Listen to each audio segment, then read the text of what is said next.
go. So the reason why we're going to do this in 20 minutes is because everything we've learned so far applies here. The only difference, or the only major difference, is instead of having one predictor, you are taking account of other predictors. Okay, let me see the chart. If you reduce the sticks of cigarette from a pack of smoke to half, okay, nice, I like that. So that's a use for continuous variables, right? But when we're talking about cigarettes, we talk about pack days or pack years. And so I don't know if you know this, but people in the West, you think people in Nigeria, and I mean, I've not been to many African countries, but if you think people in Nigeria smoke a lot, oh my God, people in the West, they smoke in packs. While you're smoking 5 sticks of cigarettes a day, people are smoking packs per day. So you talk about, doctors tend to talk about packs. If you reduce your pack years, the number of packs you smoke a day, you know, that's now categorical. But I like the sticks of cigarette smoking. Good one. I think that's a Chukwu Ebuka. Okay, so we are here. So now, okay, so again, remember what we said. Remember what we said about how hours worked. So imagine you want to know whether this person is female or not female. And remember that we saw that females, when we looked at females, Abbas helped us with that. And he said that if you are female, you will work 6.6 hours less. But do we know whether it's because maybe there are more junior resident females than there are senior resident females? So senior residents may be confounding this relationship.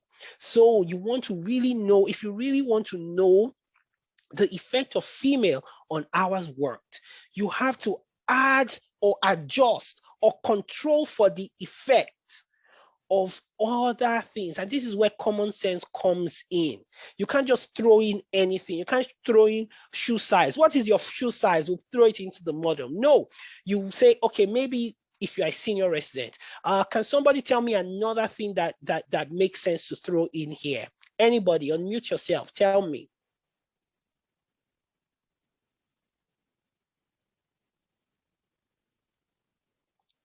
Did I hear someone say specialty?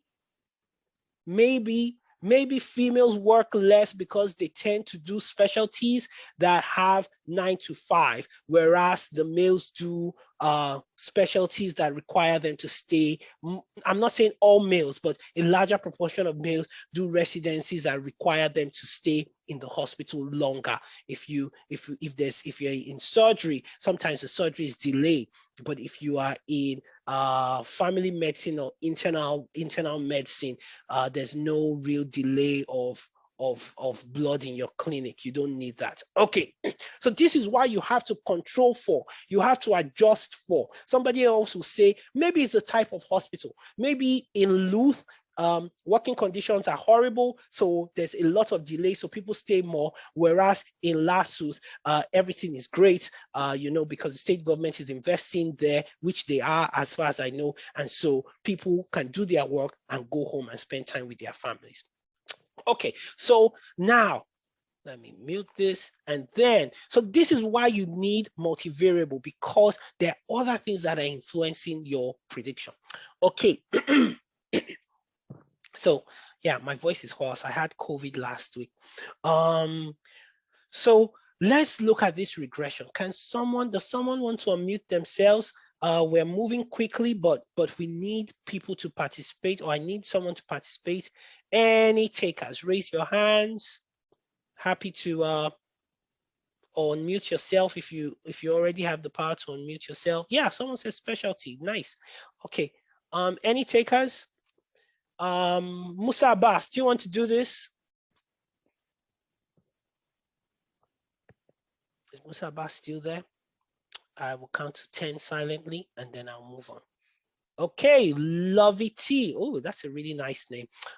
Okay, yeah, let's go. And Otunaya. Okay, 3 people. If your hands are raised, you can unmute yourself, and then I see Lovey T, Otunaya, and Babatunde Dauda. Unmute yourselves and let's do this. First person to unmute themselves, because we have a hard stop in 15 minutes. Let's go. I see Babatunde Dauda. So do you want to tell us how to interpret these two results? Let's go. Hello, sir. Good day. Can you hear me? Yeah, clearly. Let's go. Hello? Yep, I can hear you. Okay.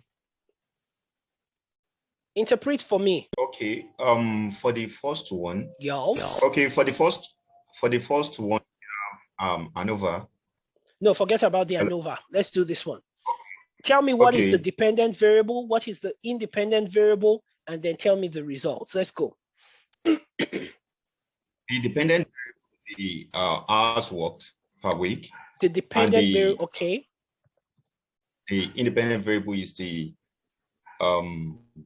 gender. That's the female. Okay. Then. It's female, okay.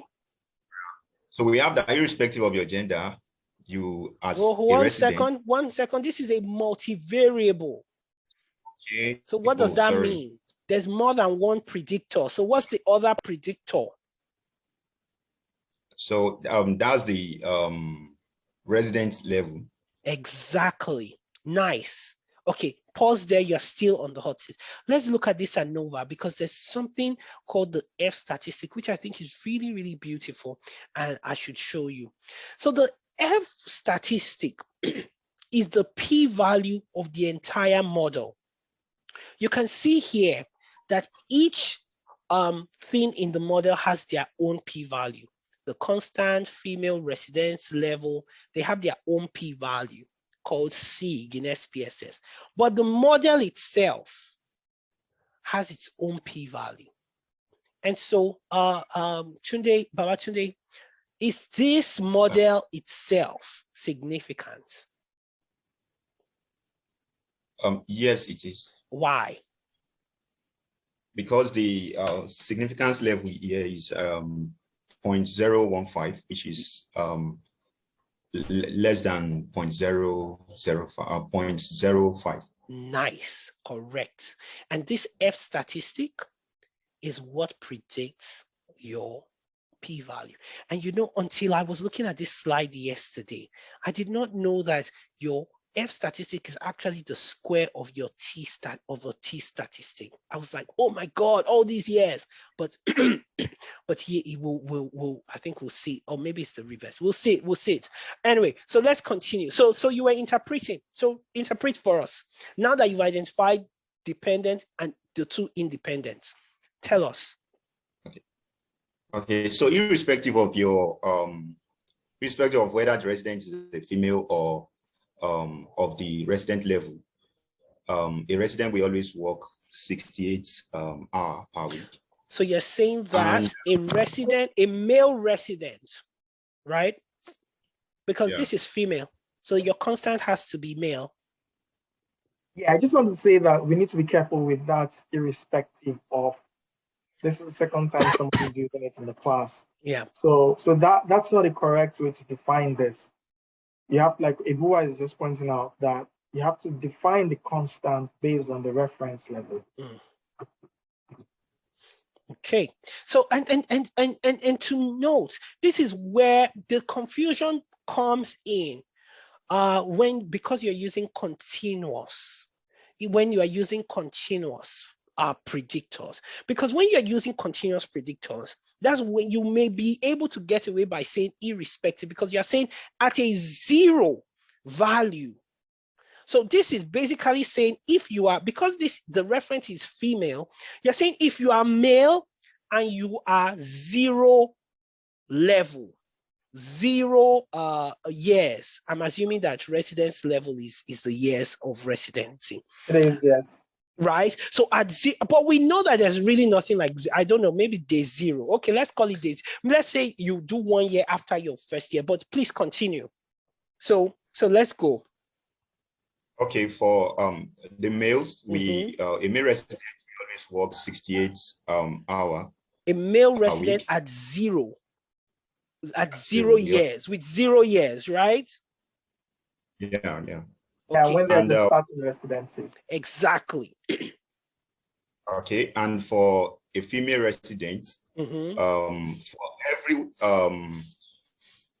for I don't know how to put this, but so when it's I know that. binary, you don't say for every, you say for, just talk about it for females.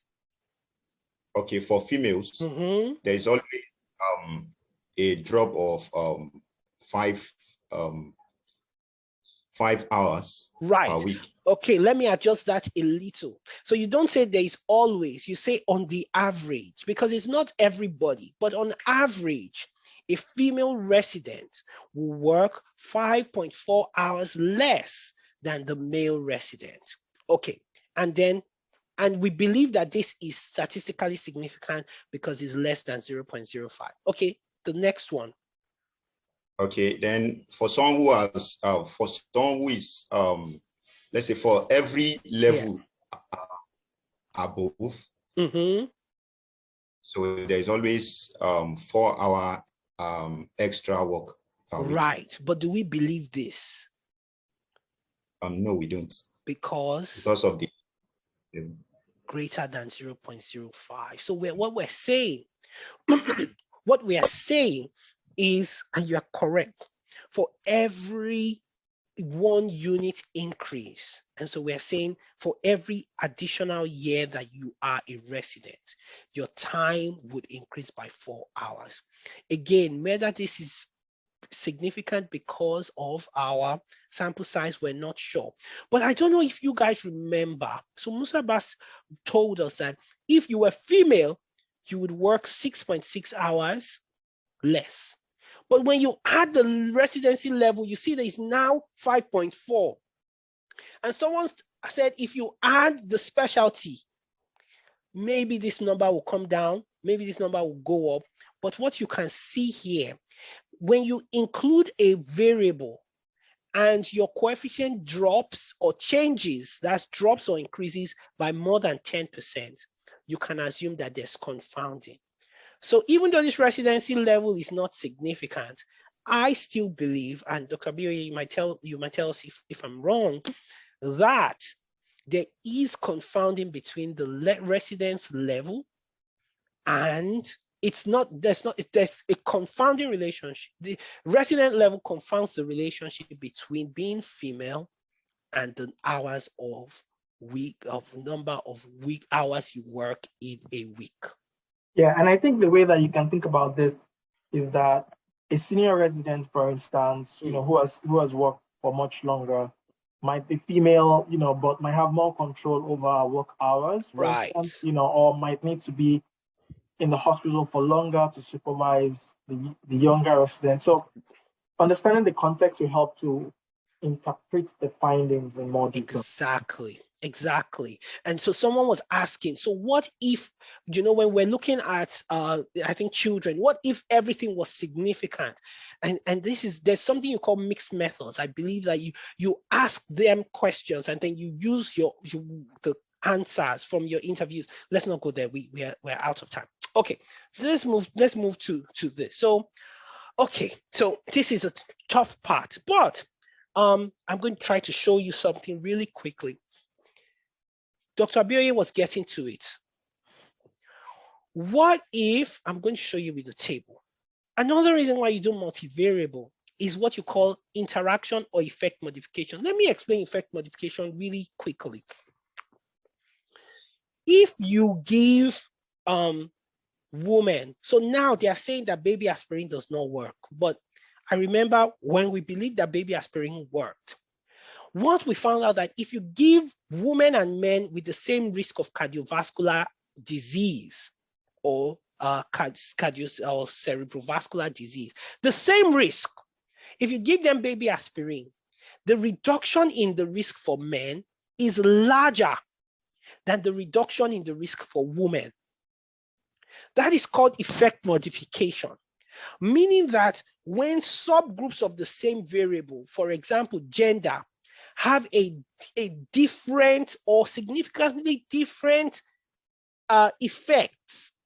So baby aspirin on cerebrovascular accident has a larger reduction in their risk compared to female. And so some people were campaigning that don't give women baby aspirin because the risk of gut perforation, ulcer, you know, that stuff, is too much for the benefits you see in women. And so some doctors will prescribe, others won't prescribe, but as of today, they said it does not work. Don't give anybody baby aspirin, and you can check that out.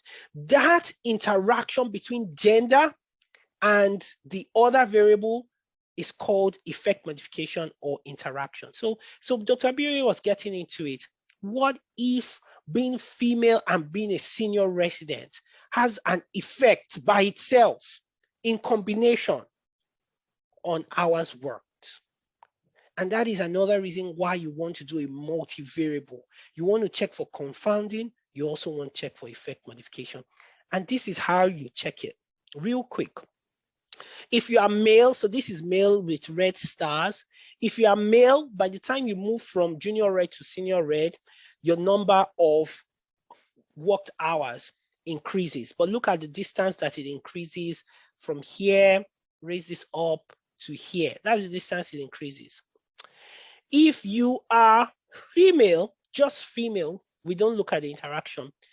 If you maybe the number of hours you work, let's imagine it was more than males in the first place. So this from here to here was already more. But when you become a senior reg, it rises the same distance for male. So it's different from, let's imagine that, in fact, that's already an interaction, but let's just forget about that for a second. So males and females rise in the same way. But let's say because you are a female and a senior reg,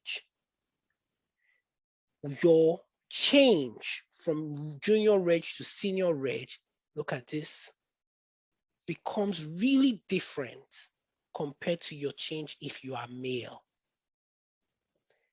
That is what you talk about interaction. I don't think these broken lines should have been there. That is an interaction term, or there is interaction.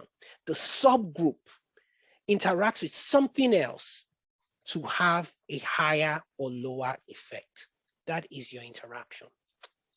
Okay, so do we have the interaction term here? Senior, reg, and female. Here we can see that the interaction was not significant. Where are we with time? We have 2 minutes more. Was not significant. So you say, forget it, there's no interaction there. But imagine it was significant like we see in this graph, then it becomes important. Okay, so let's move. We already talked about the F statistic, so we can jump it. If the test is not, this is important, if the test is not significant, there is no need to look at the individual regression. If your model is not significant, don't bother doing this. So Babatunde Dauda helped us with that. Okay, so I told you we're going to do this, and we've said this, and we said this, and we're going to say it, be a subject matter expert. Don't regress stuff if you don't know, if you don't have a good idea. And to have a good idea, you do what they call a literature review. A literature review is not so that you can write a paper, it is really so that you can know enough to do the right analysis. Of course, you need it in writing paper. Okay, let's try this. Let's try this. There's something called co-linearity. Let me tell you what co-linearity is. Sometimes you add in stuff into your model. You can add BMI and weight. You can add money in dollars and money in naira. But those two things are so collinear. For example, to calculate BMI, you need a person's weight. So a person's weight predicts the BMI. So the two predictors are predicting each other, but you put them in the model to predict an outcome. And so you're going to have collinearity or multi-collinearity if it's weight, BMI, and height. So make sure you are not including, and this is where going to have a, subject matter expert comes in. Lastly, to select your covariates, you have to, when you run, after you've done your correlation, you look at all the correlations, if they are related to to each other and to the outcome, and they are not multi-collinear or collinear. You run a multivariable linear regression and you remove everything with a p-value of greater than 0.2. The remaining things you leave in your model. And that is how you capture what is a really, really good model. Okay, let us, okay, so we talked about this a little. Remember when we said it may not be linear, and you see what I was telling you, you square this, in this case you cube it, and so you cube it or you square it and whatnot. And let's talk about this really quickly. Sorry, we are at time. I'm going to rush this, but we've already talked about this stuff, right? When you cube or when you square, you have to talk about that in your paper. You say this thing, okay, so look at this. If the cubic, you can include both the cubic and you can include the quadratic. If the cubic is not significant, but the quadratic is significant, you conclude that there is a non-linear quadratic relationship. And also, you default to the highest order polynomial with a significant p-value, right? So your cubic is your 3, your quadratic is your 2, your linear. You always have to state that. Okay, so let's see. We already did this. We kind of assessed linearity already, but now this is showing you. So when you do your quadratic, you see that it's not significant. So maybe there's no, it's the quadratic is not an issue. And when you do your cubed, you see there is no significant cubic relationship. So I think we mixed this. I mixed these slides. This should have been around with linearity when we're talking about linearity. Yeah, Okay. and I also want to point out, if you go back to that slide, yeah, that ordinarily when you run this code, when you do this analysis, you have to include resident years in the model, along with its higher order polynomial. So if you're doing quadratic, which is the squared, which is resident years times resident years, you also have to have the resident years variable by itself in the model. And the same thing for the coefficient for the cube. If you do the cube, which is the third level, you have to have the first and second level. Right, like here, right? So this is what you're talking about. This you is what I'm include the talking about. first, you include the second level, you include the third level. Exactly. Yeah. So, okay. So then if they should use the F statistic to determine whether this is important to look at. So this slide is wrong. That slide is wrong. We use the F statistic to determine whether this is important to look at, and we use the t-test. The p-value from that t-test to determine whether which level is significant. Then you can follow the rest of the slide. Right. Okay, great. So you're saying that this one is maybe not correct. The other thing should have been here as well. Yes, that's what I'm saying. Okay, great. So there you have it. Sorry, we are 3 minutes over time. So I'm just going to stay, maybe answer some questions in the chat, but you are welcome to leave or ask questions. It's up to you.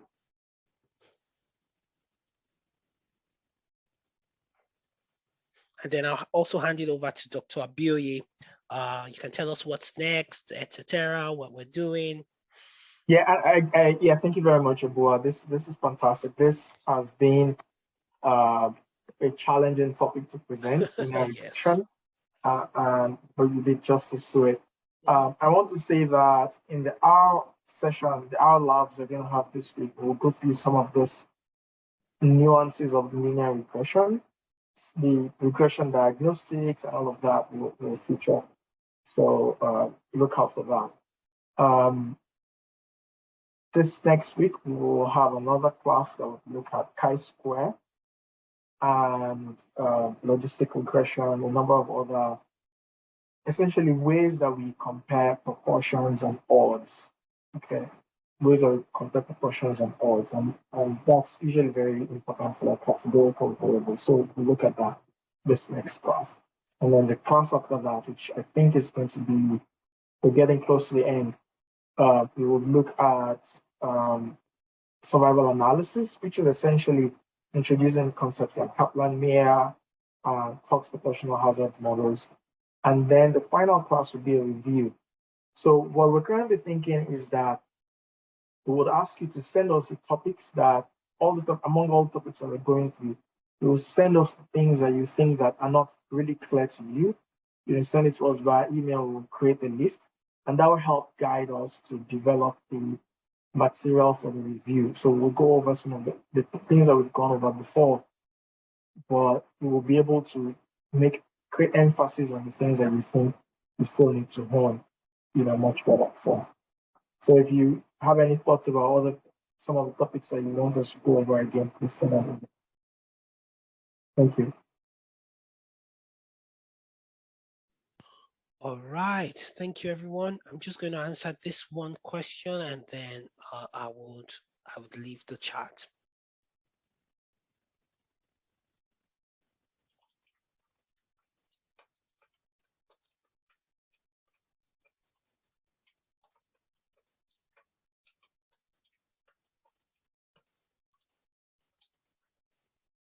All right, thank you, everybody.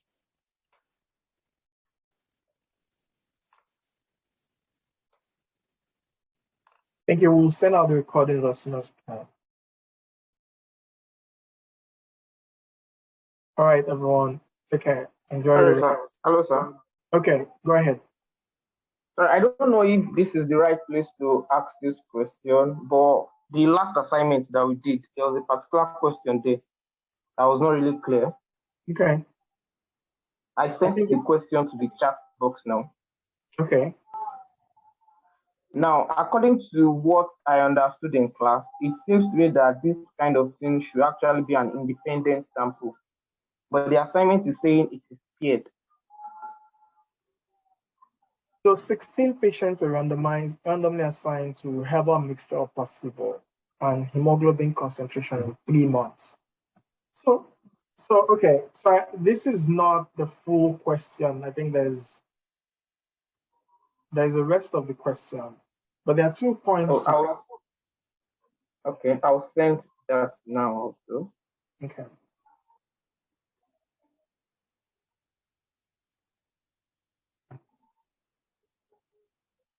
Right. So the question is really asking you about the reasons to select the Wilcoxon answer. So one of the things you have to understand is that, first of all, there are 2 layers to this. There is the fact that you have a group of people who are randomly divided into 2 groups, but you then also have a before and after component. So the before and after component is, I said, you check it now and then you check it in a few months time. Okay, and the question then asks you about the Wilcoxon rank sum. So I think that you firstly jump at the unpaired t-test, the independent sample t-test. The independent sample t-test is correct if we're just looking at, if we're looking at, we're asking about group A versus group B. But the paired analysis, the t-test, the paired t-test, and then the Wilcoxon rank sum, they're correct if you're comparing today versus 3 months' time in the same group of people. There's a little bit of layering, so it depends on how the question is framed that determines exactly what you want to do. Another thing, we didn't really talk about this Wilcoxon rank sum test actually, but at the end of this slide, there is this summary page that shows a chart. And in the chart, it is saying for independent variables, you use independent sample test or Wilcoxon rank sum for independent. While for paired, Wilcoxon signed rank. And this question is also talking about the rank sum, which on the chart is for independent variable. That's why it's very confusing, kind of. In this slide or for another slide? Which slide? Unit 4, Unit 4. Yeah, it's on the chart box at the end of Unit 4. Okay. All right, let me check it and then I'll get back to you. All right, thank you. Okay, thank you. Anyone else have other questions? Okay, all right. Somebody else had the same issue with that question. Okay. All right, so we'll get back to you and then let you know. Thank you very much for pointing that out.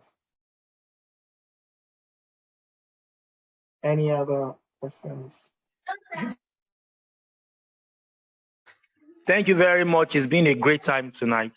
Thank you very much. In my right. and evening. Thank you very much. Enjoy the rest of your day. And you too. Thank you very much, sir. Bye. Bye.